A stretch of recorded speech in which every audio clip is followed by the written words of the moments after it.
Thank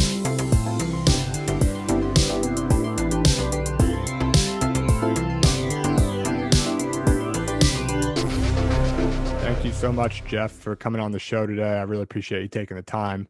Been looking forward to this conversation. You are a pretty prolific investor, previously spent some time as an entrepreneur as well, currently founder and managing partner at Bedrock, your own VC firm that you started. For those who aren't as familiar, it would be great if you could just sort of start by telling your story. And I actually like to hear, as early as you're willing to start, the better.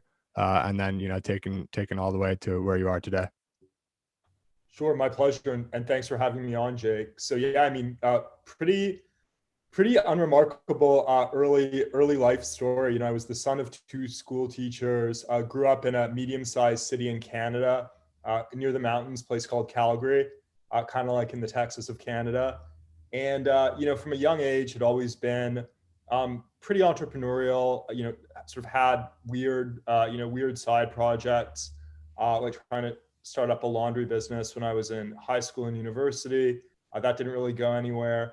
And then my other big passion as a kid was architecture. And so I'd spend a lot of time, instead of being outside playing sports, I spent a lot of time sort of locked inside the house, drawing architectural drawings. And so I was always sort of interested in creation and in these sort of different contexts. And I grew up pretty lower middle class, didn't really have any money to pay for my college education. So I ended up going to school not too far away from home, in Ontario, Canada.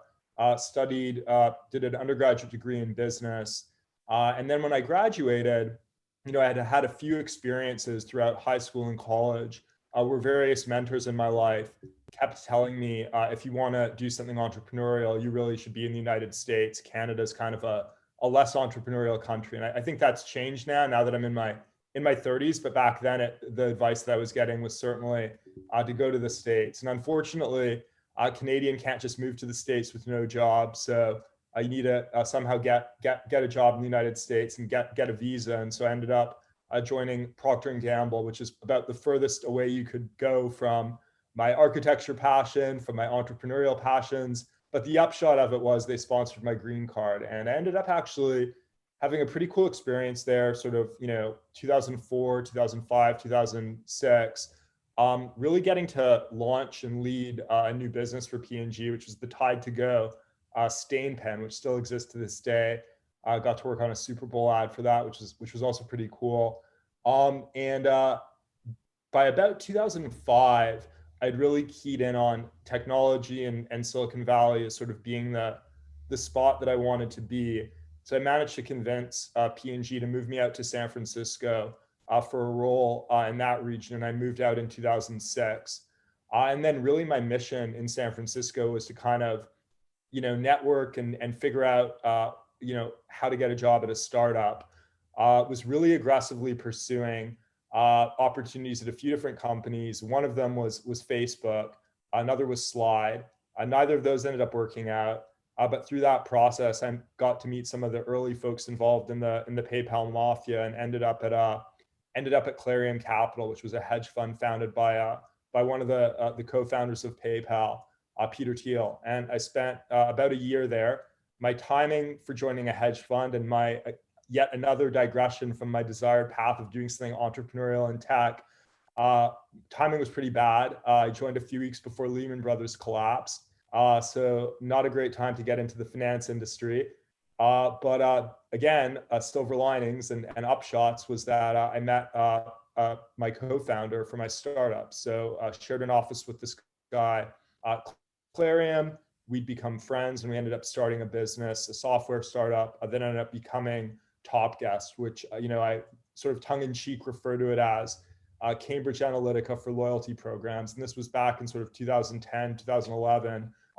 And we basically merge social data with customer profiles for hotels and airlines.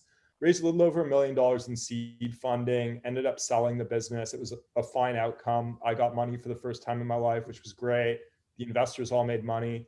And then in 2012, one of my investors, Founders Fund, invited me to join them as an investor. And I ended up having sort of a incredible experience, incredible 5-year stretch there as a partner, where I was able to lead and join the board of directors of companies such as Lyft, where I led the first financing round in the Lyft business, served as a director up until close to the IPO, Nubank, Wish, where I led the Series C, as well as many others such as RigUp, now WorkRise. By the time 2017 rolled around, I was approaching my mid 30s, and I was like, okay, if I don't really go for it with starting my own business now, I'm never going to do it, because Founders Fund is such a wonderful, comfortable, amazing place to work. And I also realized that I wasn't very good at building software products, but I thought I was pretty good at investing. So decided to team up with Eric Stromberg, who's one of the entrepreneurs who I backed at Founders Fund as an investor. He was a founder and CEO, and we teamed up in the very late 2017 to get started on Bedrock, which we launched in 2018. The mission at Bedrock is this whole idea of searching for what we call narrative violations, these counter-narrative companies or investment opportunities that are overlooked and underestimated by others. And we've been at it now for around 3 years, have closed 3 flagship funds, manage around $1 billion, and are really lucky to be investors in some phenomenal entrepreneurs and some great companies. So it's been a pretty long and winding road for me, but a very exciting one thus far. Yeah, that's an awesome story. I appreciate you sharing it. You said you sold it short maybe a little bit, saying it was somewhat I don't know what the word you used was, but unremarkable, I think, of a story. But it sounds pretty remarkable to me, especially where you are today, where you came from, sort of in the Texas of Canada. I want to go back to the I beginnings prefer for Texas, to be clear. So I'm a big fan of Texas. I like the Texas of the U.S. more than the Texas of Canada. Okay, so maybe Texas of Canada isn't such a bad thing then, but I Exactly. It wasn't a put down. yeah, either way, I want to go back to the early days. It's actually one of my favorite things to talk about with entrepreneurs, founders, a lot of times investors as well, had this sort of entrepreneurial gene when they were younger, and they sort of started these businesses before they even knew what the term entrepreneur really meant. I myself included. I'd love to hear, you mentioned you were sort of starting businesses, I think in high school, you said, with the laundry business that didn't work out so well. Even before then, if there were any, I'd sort of be curious to hear about some of these early side projects that you had going. Just really weird ones. Like I would try to sell my drawings. So there was a sort of farmer's market in our neighborhood, and I would bring my architectural drawings and try and sell them. I got a few buyers of those, and so I sort of always did have this kind of artistic streak as a kid. I played around a little bit with in the run up to the first .com bubble when I was a teenager, trying to figure out how to open up an E-Trade account and do some day trading. So it was just little weird things like that. None of them amounted to anything.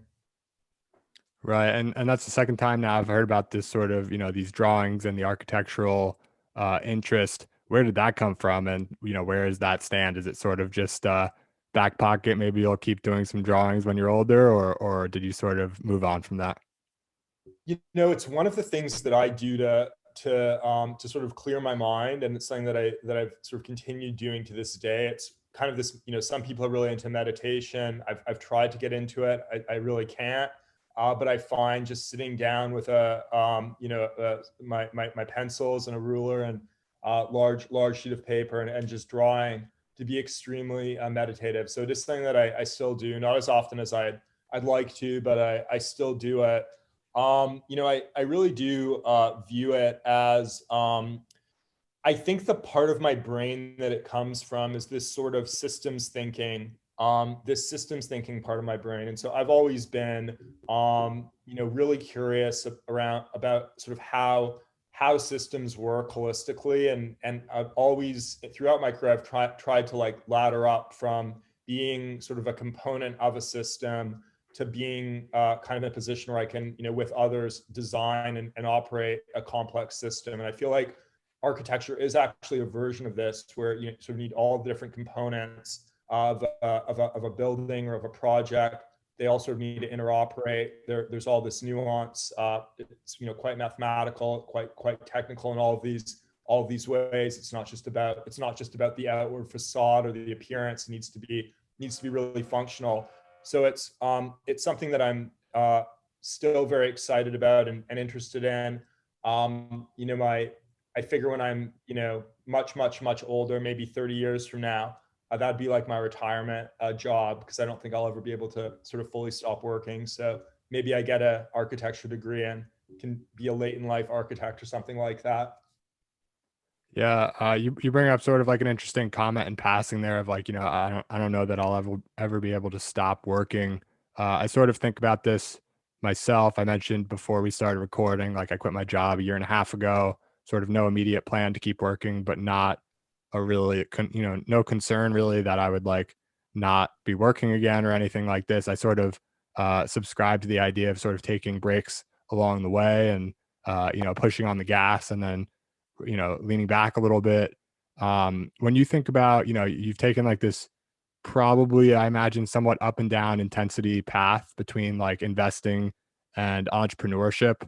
How do you view like on like a, 5,000 miles out sort of macro level, the arc of your life? Like, do you see it being sort of a consistent, like heavy duty workload all the way through, or do you sort of envision weaving in and out of more entrepreneurial and investing type things?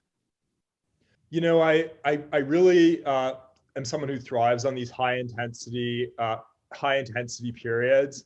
I personally, over the past year, it's been a really great getting out of living in the city. I've been living in a pretty rural setting for almost the past year. And I feel like it enables me to sort of work at a high intensity pace. The reality is venture capital today, and particularly having started our own firm, is actually very high intensity. So there is this, I think, perception that investing is not high intensity, and I think that can be true for many investors. It's just never personally been true for me. I experience it as being very high intensity, and certainly building the firm is an entrepreneurial endeavor. Building Bedrock is an entrepreneurial endeavor in and of itself. I would like to continue to have lower intensity periods in life, but I've always said that, and I, today haven't really experienced what I would consider to be a low intensity professional period. Maybe one day, but I do think that when you love what you do, which I really do feel privileged or lucky to privilege is kind of a dangerous word to use these days, so let me replace that one with lucky. Lucky to do something I love. And so while it is intense, it doesn't ever feel overwhelming, so to speak. Yeah, it's somewhat of a shame that these words get somewhat stigmatized, like it's just sort of a synonym for lucky or whatever it is, but you say the wrong word and it's like a red flag. And I know we'll get to later talking about narrative violations. You sort of coined the term, or at least, Bedrock sort of coined the term, I understand. And we can talk more about that. But first I want to sort of continue to get to the modern day and to where you are now. You mentioned, you come to the States through P&G, not necessarily like a harbinger of the fact that you would end up working in tech and VC, but still made it a useful experience for yourself and was able to get out to the Bay Area through P&G. And then, you were looking to like enter tech, and you said you sort of got, introduced or familiar with some people in like early PayPal mafia and landed at Clarium Capital. It strikes me that, there's a lot of places you can land in tech, and arguably few sort of as, you know, up there in terms of just prestige and sort of the connectivity and the network as anything to do with basically Peter Thiel. How did you end up landing at Clarium? It was again very, very sort of lucky type facts and circumstances, and so I'd made this friend in the industry in San Francisco who was pretty close with Max Levchin, and they invited me to this Christmas party, and I believe it was Christmas 2007, and it was at some house out in the Marina district of San Francisco. I'd only lived in the city for a few months, wasn't familiar with sort of any of that. Obviously, I knew who Mark Zuckerberg was, Bill Gates, the Google guys, etc. Wasn't familiar with really many other folks in the industry. And it was a really large party, a really fun party, but I only knew two people there. And I found myself at maybe 8 or 9 p.m. Sort of standing alone by a fireplace. I think it was a fireplace. It might have been a dining room table, one or the other, and not really having anyone to talk to. And I sort of saw this person that seemed to be looking around or not really talking to anyone for that moment in time, and really just struck up a conversation. And didn't know who the person was. It turned out it was actually the host of the party, who was Peter Thiel. And then, the next day, I'm always the type of person who, like, if I meet someone really interesting, we sort of had this really interesting conversation. Then, a group of people joined us. It was like super engaging. I'm like, wow, these folks are just super smart. So I Googled some of the people that I'd met at the party the next day. And I think, this is something that a lot of people are scared to admit, but like, yeah, of course I'll do research on interesting people that I meet the next day. And this was back in 2007. And I was like, whoa, this guy was like the CEO of PayPal, and it's like super brilliant. So I just sent him an email and I was like, hey, I, introduced myself at your party yesterday. Would be great to grab coffee sometime. And we ended up getting coffee at the Grove in the Marina, a few weeks later. And that kicked off kind of like a 6-month interview process, where I ended up getting interviewed by a lot of the other folks at Clarium over many months in many different cities. And ultimately I was offered a role, which is really kind of indicative of a style of interviewing and hiring that we've carried forward at Bedrock, which is like really getting to know someone, having multiple meetings, interactions in different contexts, before making a hiring decision. And that's certainly how we've built Bedrock. I think that's how Founders Fund has done a great job of building their team. That's, what Clarium did.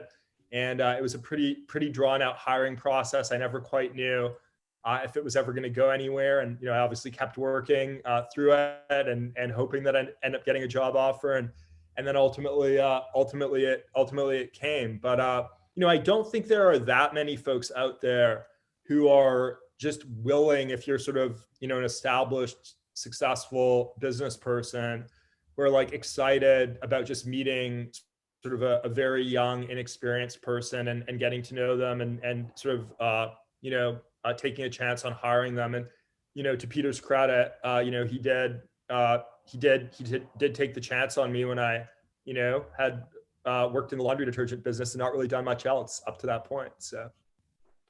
That's an awesome story, and I think I've heard you now like a couple of times talk about the element of luck and sort of your path, but also the way you sort of treat things as seeing like the silver linings of things. Like I personally think there's certainly an aspect of luck, like in my life, like the fortune of sort of my birth and having great parents and things like this is it's unfathomable really, and drives sort of a lot of what I do. Sort of a I don't want to waste it basically. But I think that after that point and sort of the blind luck that you're born with, and maybe some other things along the way, there's a lot you can do to sort of make your own luck, and making the best out of opportunities, finding yourself at a party alone by a fireplace and deciding to strike up a conversation. That's one thing I think. And then the other is sort of the persistence. Not everyone would even like keep engaged with a 6-month sort of dragged out multi-city interview process. And of course it was a great opportunity and, ended up working out. And so that's great, but definitely some sort of persistence there and some faith, maybe, and patience as well.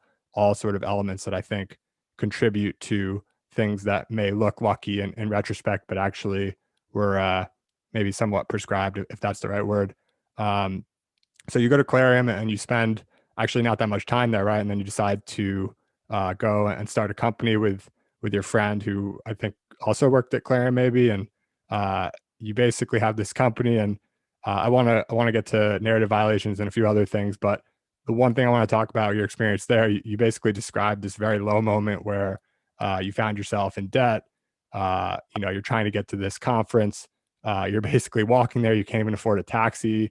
There's no cash coming out of the ATM, and you realize like this thing's failing. I have to sort of move on. How did that moment change sort of the path of the rest of your life? It was, oh man, it was the pivotal, it was like the pivotal moment in my career for sure, and probably more generally than one of the most pivotal moments of my life.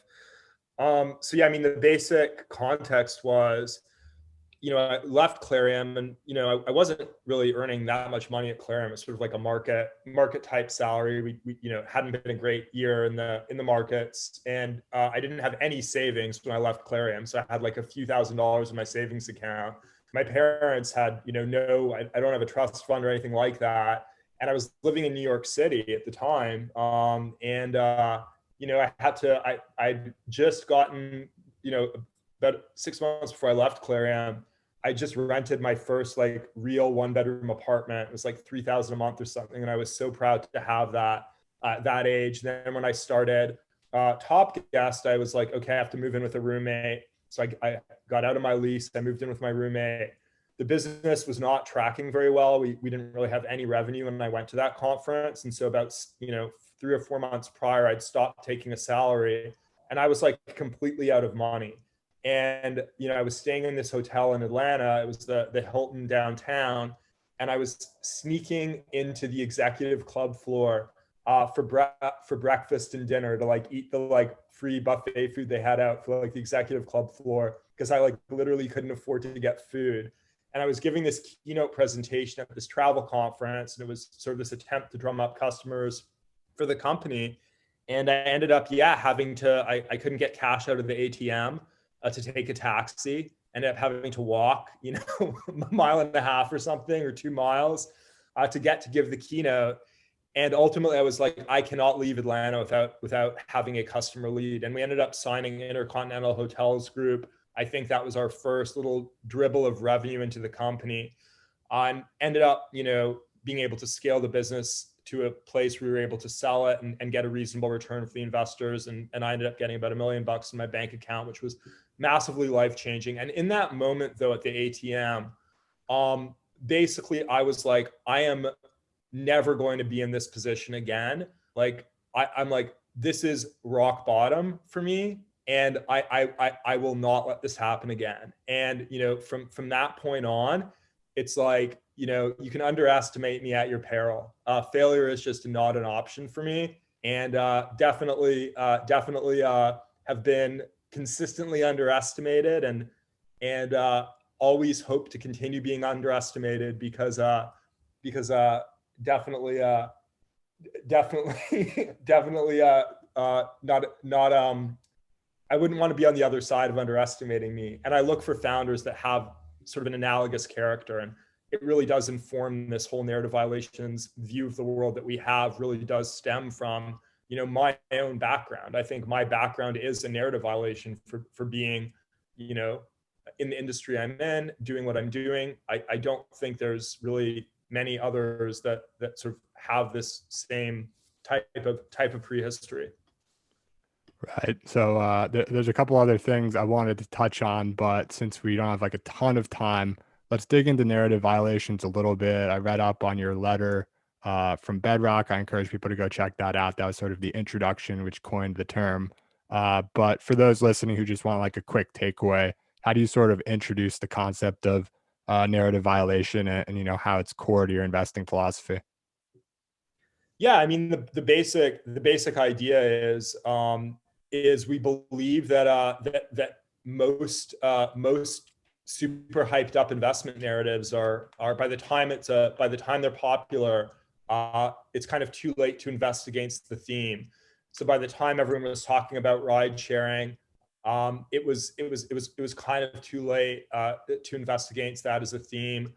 By the time folks got super excited, mainstream media really started covering cryptocurrency, it was too late to invest in Bitcoin. Now, arguably, there have been other cryptocurrencies that are exciting and interesting, and a whole new world of decentralized protocols emerging.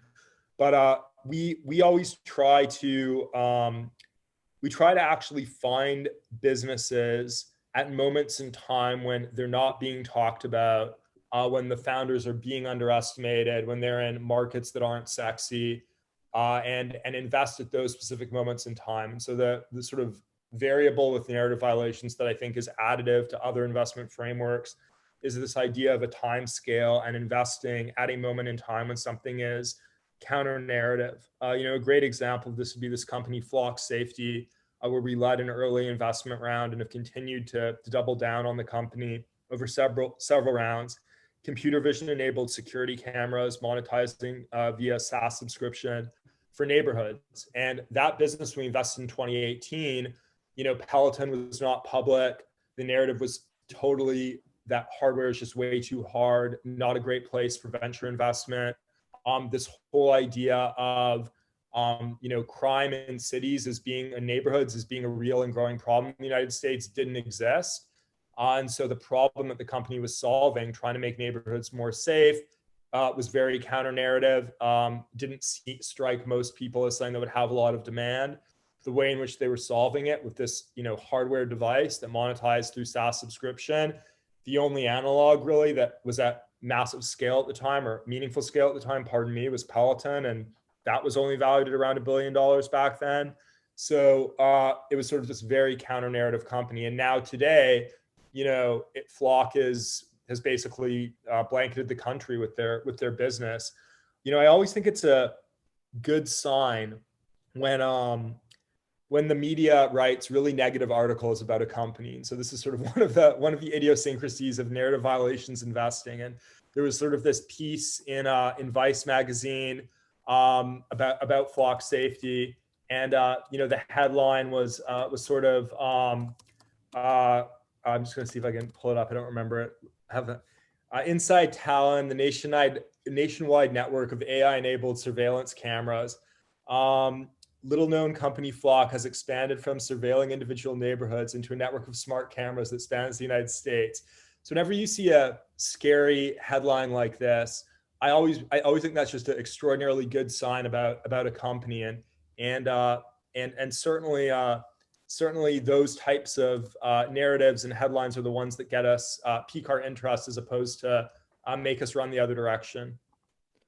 Yeah, so that's, one example of this sort of this media tendency to take tech and shine it in an extremely bad light and paint a picture of sort of a dystopian future. And that's certainly one of the prevailing narratives today. How do you think about that and sort of the incentives that create that? And, whether or not we can sort of drive towards a future where there's a more positive narrative around tech and sort of a more utopian rather than dystopian future that we can build? Well, I actually don't think that tech is actually building a dystopian future. And so I think I actually think the entire narrative on it is actually quite false. I'd say the closest to the dystopian future that I think one can really get with tech would be the impacts of social media. And I think this is sort of a broad, it's a broad problem. But I feel that people are engaging actually less with, I think the engagement on social media is going to actually decrease. And there's going to be these new, things, whether it's things like Clubhouse or new decentralized protocols like BitClout that are going to be healthier, where the incentives are going to be more aligned. And I think the challenge with social media specifically has been the advertising business models. The incentives, are basically skewed in the direction of not what's going to be right for you as a person to make you flourish, but rather how can you be most monetized. And so I think as we see new business models emerge, I am quite excited about things like BitClout. I think to the extent new social media platforms monetize through paid subscription. We recently led a Series A round in a company called Soul Savvy, which is cohort-based communities for sneakerheads that monetizes through paid subscription, no advertising. I think those business models are much healthier. And so, rambling answer, but I think the advertising business models around social media sort of are a narrowly, probably net societally negative force. But I'm optimistic that new business models are emerging, and that we're not going to have this dystopian social media addicted future, because I think the advertising business models are going to be replaced with something more creative.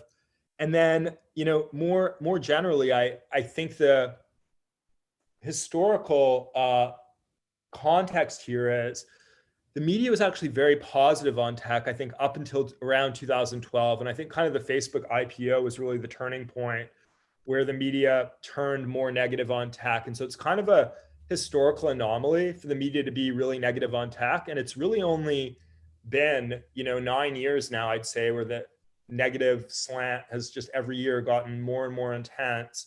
And I think at this point, it's just quite transparently that the advertising business models of social media platforms and new online media upstarts that are doing a good job of monetizing via subscription, like our Bedrock company, The Athletic, just directly threaten legacy media companies. So they're just head-on-head competitive. And I do think that in the future, technologists, Balaji has this great phrase around, every CEO needs to be their own publicist, or, every company needs to hire a founding influencer. And I think there's, a fair amount of truth to that. I do think just increasingly table stakes for operating a tech company is being able to shape the narrative around your business, around your market, and telling your own story, because it is really clear that the news sadly has really moved away from reporting facts and much more towards trying to get data points that confirm or affirm a pre-existing predetermined narrative. Yep. No, I think that's a great take, and I agree with pretty much everything you said there. Without I wasn't actually aware of sort of the context or the specificity of like 2012 being the turning point, but sort of makes sense and adds up. Last, I'm going to give a two-part question. I know we're running up on time, but this will be the last two, totally unrelated, basically. But one is you mentioned, seeing a negative headline, overly negative headline is sort of a positive sign for you. You said you're sort of like a systems thinker. What's one other sort of system you have for identifying these narrative violations, understanding that it's probably more of an art than a science? And then second to that, know that you're pro Bitcoin. Give me some crypto / Bitcoin predictions for the future. Sure. Well, I'd say on the first point, it's love reading negative headlines. Also love asking, entrepreneurs that we've invested in or that we work with or that we know, what like really dumb companies there are out there, what they think's really stupid, what their friends are working on. Oftentimes, actually, it's the most interesting investments that I've received have been an entrepreneur that we work with sends me something and says, hey, I really don't think this is very good, but I really like the founder, or the founder is a friend of mine, don't know anything about the market. So asking entrepreneurs what they're seeing, and in particular, like what they think is dumb, sometimes yields really exciting investment opportunities, because all great entrepreneurs just have tunnel vision on their own companies. And so the default is just to, I think, generally underestimate, other companies out there, which is great on all scores. And then in terms of Bitcoin, yeah, I just do remain very bullish on it. I mean, I think at this point, government intervention in theory could stop it, but it is, for someone like myself who's really focused on narrative investing, it is sort of the most pure play. It's the most pure play expression of, sort of, it was very counter narrative for a long time. I think there's going to be another phase of it being very counter narrative. There's going to be, most likely, I would imagine, a huge run up sometime within the next 12 months and another big crash. And I love that. I love that about it. And I think there's still a lot of narrative runway for that to sort of really keep going. And then the fact that, Satoshi's identity is unknown, I think is just sort of this quasi-religious, gives it this quasi-religious vibe, which I think makes it really unlike any other asset. So it's sort of an asset that's also a religion, that's entirely, it's both technically driven, but it's narratively driven, and it's just sort of really one of a kind on all of those levels. Yeah, I think relating the two, one thing I read from you is like another approach to sort of identifying these narrative violations is actually waiting for the hype to sort of fizzle out and then just getting in, at the low point before the next hype cycle. And Bitcoin certainly provided a few opportunities for people to do that over the last decade. And like you mentioned, probably will do so again in the near future, or at least, may present another opportunity like that in the near future if this goes up a lot and then crashes down like it has historically. But anyway, Geoff, I want to thank you very much for coming on the show today. It's been a pleasure talking with you. Hopefully, we can do it again sometime. But in the meantime, where can people go to follow you, follow Bedrock, keep in the loop on all of this? Yeah, my pleasure. Happy to come back on whenever. You can check me out at geofflewis.org. My name's spelled Geoff, like Geoff, on Twitter. And then we're at bedrockcap.com on the web.